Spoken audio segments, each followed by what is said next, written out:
ঢাকা সহ দেশের 18 অঞ্চলের উপর দিয়ে দুপুরের মধ্যে ঝড়ো হাওয়া সহ বৃষ্টি বা বজ্রসহ বৃষ্টি হতে পারে। শনিবার ভোর 5টা থেকে দুপুর 1টা পর্যন্ত দেশের অভ্যন্তরীণ নদী বন্দরের জন্য দেওয়া আবহাওয়ার পূর্বাভাসে এ তথ্য জানানো হয়েছে। এতে বলা হয়েছে, রংপুর, রাজশাহী, পাবনা, বগুড়া, টাঙ্গাইল, ময়মনসিংহ, ঢাকা, ফরিদপুর, যশোর, কুষ্টিয়া, খুলনা, বরিশাল, পটুয়াখালী, নোয়াখালী, কুমিল্লা, চট্টগ্রাম, কক্সবাজার ও সিলেট অঞ্চলের উপর দিয়ে দক্ষিণ পূর্ব দিক থেকে ঘন্টায় 45 থেকে 60 কিলোমিটার বেগে অস্থায়ীভাবে দমকা ঝড়ো হাওয়া সহ বৃষ্টি বা বজ্রসহ বৃষ্টি হতে পারে।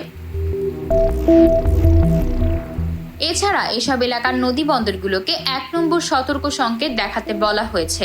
এদিকে অন্য এক বিজ্ঞপ্তিতে আবহাওয়া অফিস জানায়, শনিবার সন্ধ্যা 6টা থেকে পরবর্তী 24 ঘন্টায় রাজশাহী, ময়মনসিংহ ও সিলেট বিভাগের অধিকাংশ জায়গায় এবং রংপুর, ঢাকা, খুলনা, চট্টগ্রাম ও বরিশাল বিভাগের অনেক জায়গায় অস্থায়ীভাবে দমকা হাওয়া সহ হালকা থেকে মাঝারি ধরনের বৃষ্টি, বজ্রসহ বৃষ্টি হতে পারে।